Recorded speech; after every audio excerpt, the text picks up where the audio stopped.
Someone help me. As soon as our eyes met, I could tell the college girl was asking for help. And then, I ended up helping her and being late for an important business meeting. This means you're off the fast track now, serves you right. My boss had a smile on his face. I, Lucas, have been better at studying than most since I was a child.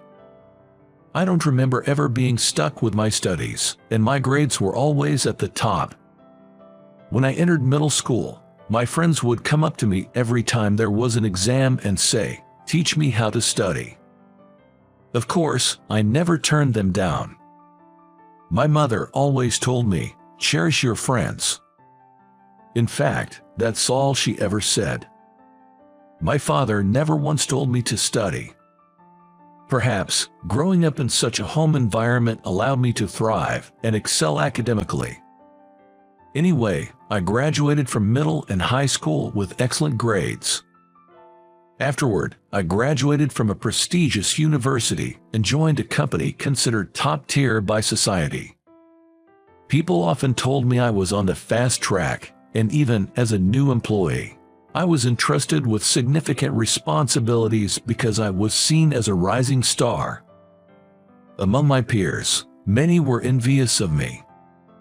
But of course, there were also those who were jealous. For example, my boss, John, was one of them. Whether or not he's truly jealous of me, there's no doubt that he sees me as an enemy. John would call me out for every little thing, constantly reprimanding me. He criticized things like outdated documents or typos in emails, essentially nitpicking over trivial matters. Honestly, it was troubling and sometimes hindered my work. Still, I couldn't complain directly to John, because he was the right hand of the executive vice president, Mr. Baker. John always followed Mr. Baker around and even accompanied him on his golf outings on weekends. He even went to the extent of driving Mr. Baker to and from lunch in his own car.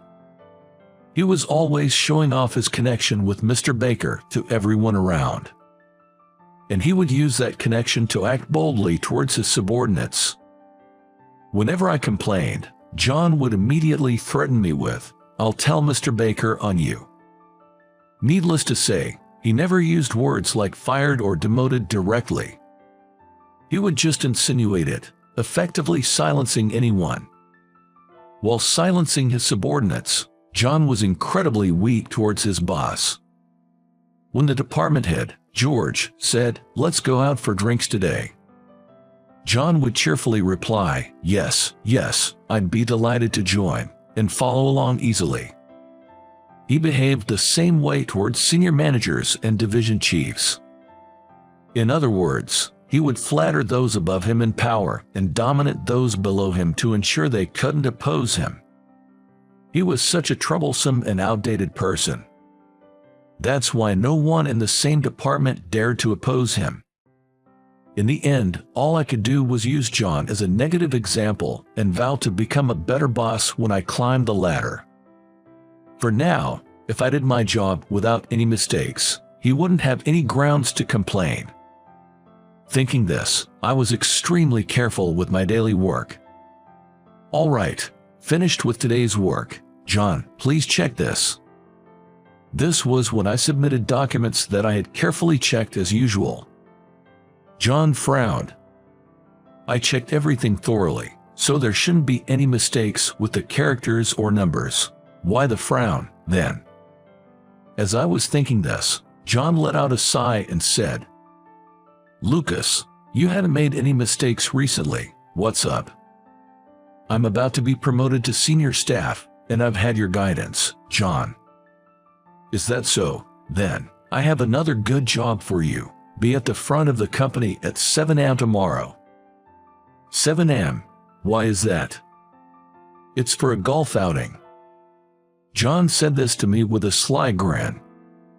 When I heard more about it, it turns out that our client, President Johnson, is a fan of golf. Mr. Baker hit it off talking about golf, and they quickly made plans to go together. However, just Mr. Baker and John alone might not make for the most lively outing. So, it seems they've decided to bring John and one other person along. Anyone is fine to bring along, but according to Mr. Baker, beginners take too much time, so they are out of the question. That's when John thought of me, since I was in the golf club during my school days. Even though it's an invitation from John that involves Mr. Baker and our client Mr. Johnson, it's a business engagement, which is a serious matter. There was no way a mere employee like me could refuse. Reluctantly, I agreed to go to the business golf outing. And the next day, I headed to the station earlier than usual to catch the train. We were supposed to travel from the company to the golf course in John's car. Moreover, Mr. Baker was supposed to provide the golf clubs and other equipment. So, all I had to do was make sure I wasn't late to the office.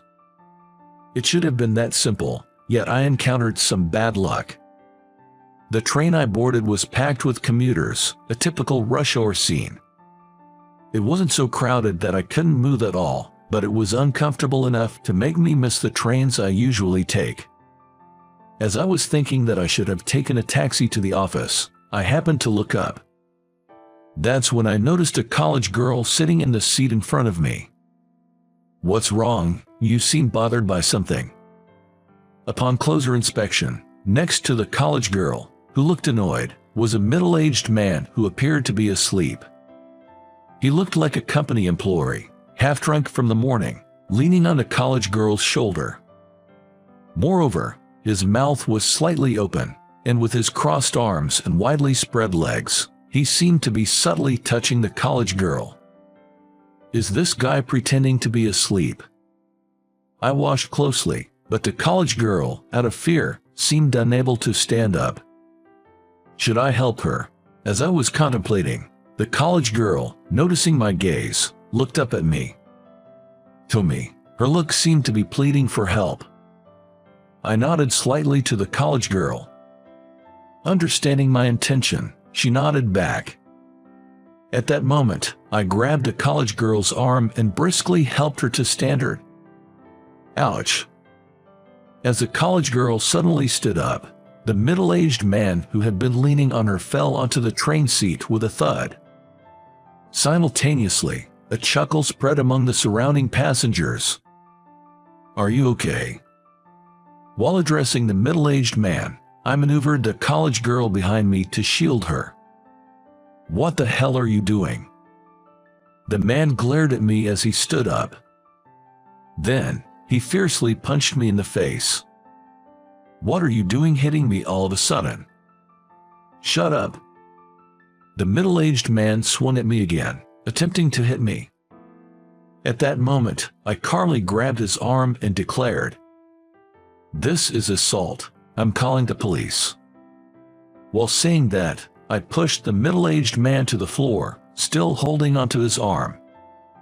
Thanks to the help of some salarymen around who understood the situation, we managed to subdue the middle-aged man without much trouble. After that, I got off at the next station with the conductor that another passenger had called to the scene. I had to go to the railway police office inside the station to explain what had happened. In the station office, not only was I questioned about the incident, but I also received treatment for the cheek that the middle-aged man had punched. While I was dealing with this, the college girl I helped came over to me. "My name is Emily. Thank you so much for your help. I'd like to offer you something in return." "No, it's fine. But you're a college student, right? Don't you need to go?" "Yes. I just wanted to get an early start on my report, so I'm okay. But it's almost 7 a.m. What about your work?" "I have a golf outing." "Wait, it's already 7 a.m. I have to go." Realizing the time after Emily mentioned it, I saw I had only a few minutes left until the 7 a.m. meeting. I rushed out of the station office. "Wait, I want to give you something in return." "Your gratitude is enough. Take care." I shouted back and ran at full speed to the platform. I jumped onto the arriving train without a second thought. I hope I make it. I hope I make it. I wished this on the train, but of course, there was no chance of making it on time. Eventually, I arrived at the meeting spot about 30 minutes late. "You're late, Lucas. What were you doing?" John approached me with a forced smile. He didn't raise his voice because of Mr. Baker, but it was clear he was angry. "Your face is swollen. Did you try to pick up a girl and get punched?" "I was helping a college girl who was being harassed on the train, and I got punched." "What? You helped a college girl? Do you think that excuse will fly? Don't lie so blatantly," John yelled. However, Mr. Baker and the client, Mr. Johnson, had the opposite reaction. "Wow, your employee is quite brave and commendable. Helping a harassed college girl isn't something anyone can easily do." Mr. Johnson praised me. "He's one of our rising stars, talented, and definitely someone to watch.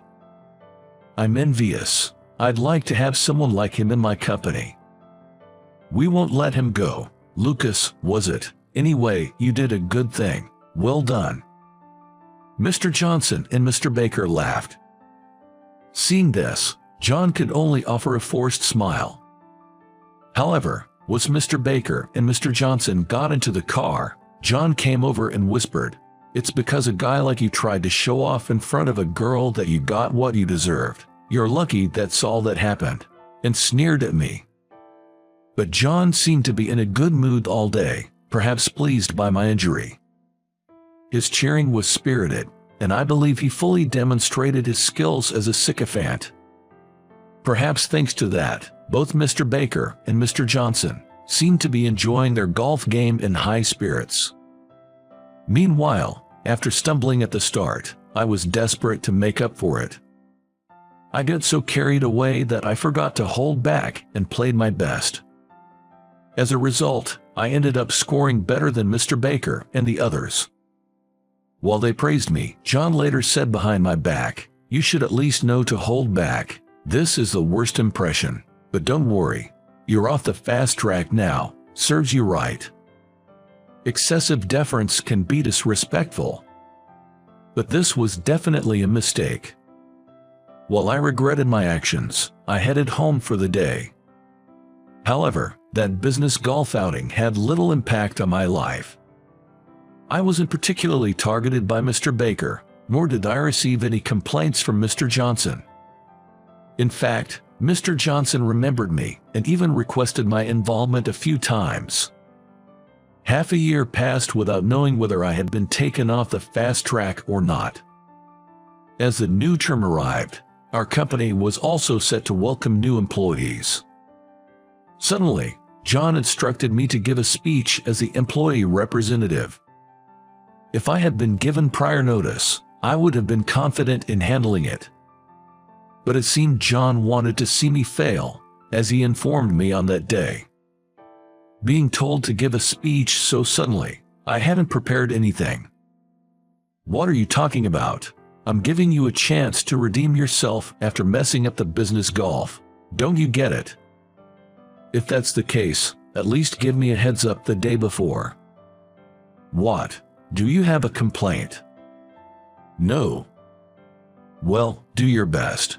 The company's image depends on your speech. It's a big responsibility. There will be coverage by the company newsletter, and if you mess up your speech, you might get fired." In the hallway of the entrance ceremony venue, John patted my shoulder, adding pressure. So you're always nitpicking like this. That explains the pressure at the job interviews."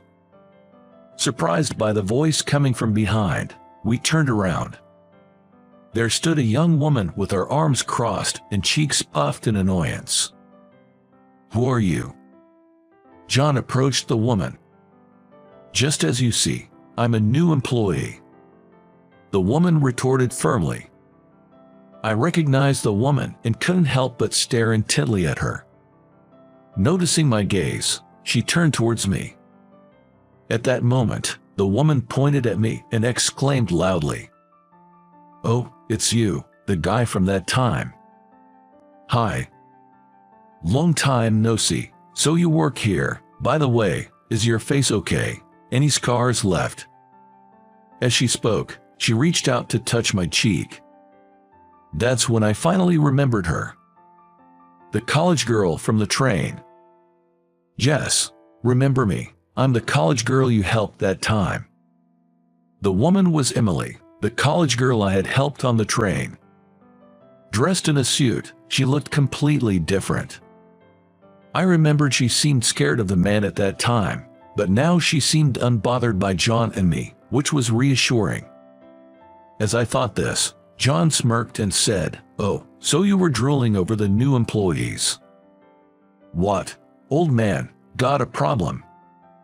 Emily snapped back at John. "It's nothing special. In our world, being quick with your tasks is expected, but being quick to make the moves on girls and not work isn't something to be praised for." "Enough already, old man. Insulting him isn't going to make you look any better." "What did you say?" "Besides, he's my prince, and I won't forgive you if you insult him any further." "Presumptuous little girl. Don't you know how to speak to your boss?" "You're the boss. If you're the boss, then stop putting down your subordinates and strive to be someone your team can trust." Silence. Silence. How did a naive girl like you even get hired? Was it through connections, or did you use your womanly charms? John leered at Emily with a lascivious grin, licking his lips. Feeling a chill, Emily hid behind me. That's when it happened. A low voice echoed from the shadows of the corridor. "I'm sorry, but I believe a company should only have competent individuals, even if it involves someone close. I have no intention of showing leniency." Everyone turned towards the source of the voice. There stood Mr. Baker, with a displeased expression. "Mr. Baker." John straightened up instantly. At the same moment, Emily ran towards Mr. Baker. "Dad." "Emily, here you are." Mr. Baker stroked Emily's head as she ran to him. "Dad, what?" John's eyes darted around in confusion. His face contorted, then quickly turned pale. Overwhelmed with surprise, I could only watch silently as the events unfolded. Then, Mr. Baker approached me and said, "The woman you helped during golf was my daughter Emily, wasn't it?" "Yes, it seems so. I was told by Emily about it that night, and seeing your swollen cheek, I thought it might be you, but I couldn't bring Emily to the office. And while I was contemplating, much time had passed. I'm truly sorry for the delayed gratitude. Thank you for helping my daughter." Mr. Baker expressed his gratitude towards me. I awkwardly responded to Mr. Baker's thanks. "No, it's okay. I just did what anyone would do." "We are so grateful for your help." Mr. Baker expressed his gratitude to me once again. Right after that, Mr. Baker's expression changed completely as he turned to face John. Glaring sharply at John, he spoke in a low, almost threatening voice. "John, for someone who's always following me around, you seem to be incapable of even the most basic aspects of managing your subordinates, aren't you?"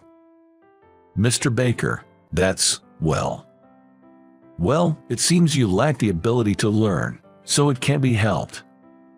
"What do you mean?" "Staying in the position of manager with your level of learning ability is pointless. So, let's transfer you to a department where you can learn how to interact with people better." "A transfer?" "It's not a demotion. You're not being removed from the path to promotion, because you'll be transferred to a department where you have a significant responsibility as a manager." Mr. Baker patted Mr. Thompson on the shoulder with a thud. It was clear what he meant. John just collapsed on the spot. "Well, that means there will be an open spot in your department. In other words, it's your turn to be promoted. Just make sure not to mess up your speech, Lucas." "Yes, sir." I'm counting on you, then. Mr. Baker patted my shoulder and then left. Left behind, Emily gazed at me with sparkling eyes and murmured, "You're really being counted on, aren't you, big brother?" Well, maybe so. Amazing. And the induction ceremony speech is like representing all the employees, right? You really are a prince. Amazing. So amazing. Emily was jumping up and down, bubbling with excitement like a child. Just watching her made me feel inexplicably nervous. Oh, right. I need to find a perfect spot to take pictures with my phone. See you ahead. Don't expect too much from me. It just makes me more nervous. I let out a wry smile as I watched Emily dash off. In the end, the induction ceremony concluded without a hitch. I was curious about Emily, who was at the front row taking photos of the ceremony, but my speech also went smoothly. Right after the ceremony, Mr. Thompson was called to the HR department and was immediately assigned to be in charge of the supply warehouse. Moreover, it seems he was nominated as the manager of the warehouse. Though the department and title sound respectable, in simple terms, it was just a security guard role. It was a quiet position replacing a retired security guard. On the other hand, in my department where the manager was absent, Mike, the section chief, got promoted to manager. I was also promoted from chief to section chief. And my first task in this new role was to train Emily. Apparently, this was a direct order from Mr. Baker, and the new manager, Mike, related to me with a wry smile. This is almost like an abuse of authority. Isn't this nepotism? Because, as a section chief, you'll work with various employees. You'll have more opportunities to interact with female employees. Just the thought of my prince working closely with other women. Ugh. Emily pouted as she spoke. Seeing her sulk like a child, I sighed and responded, "It can't be helped. It's work after all." "No way, absolutely not, because you're my prince."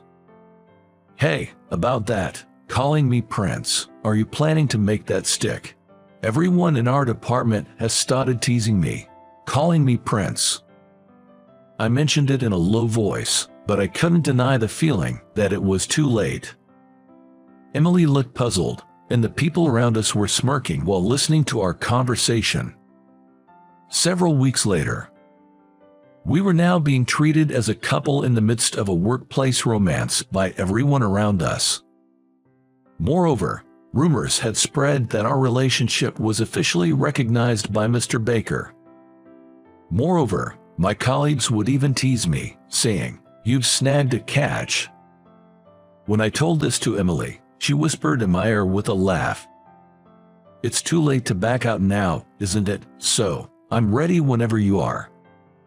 Emily said it jokingly, but I'm sure she was also expecting something. I wasn't against the idea either and was ready to make up my mind. So, I responded with this: "Will you become my princess starting today?" It wasn't the best line for proposing a relationship with marriage in mind, but Emily nodded happily, so I think it was fine. I'll make sure to come up with something more clever when I actually propose. I was already thinking about what to say for the proposal, so I wouldn't panic like I did for that speech.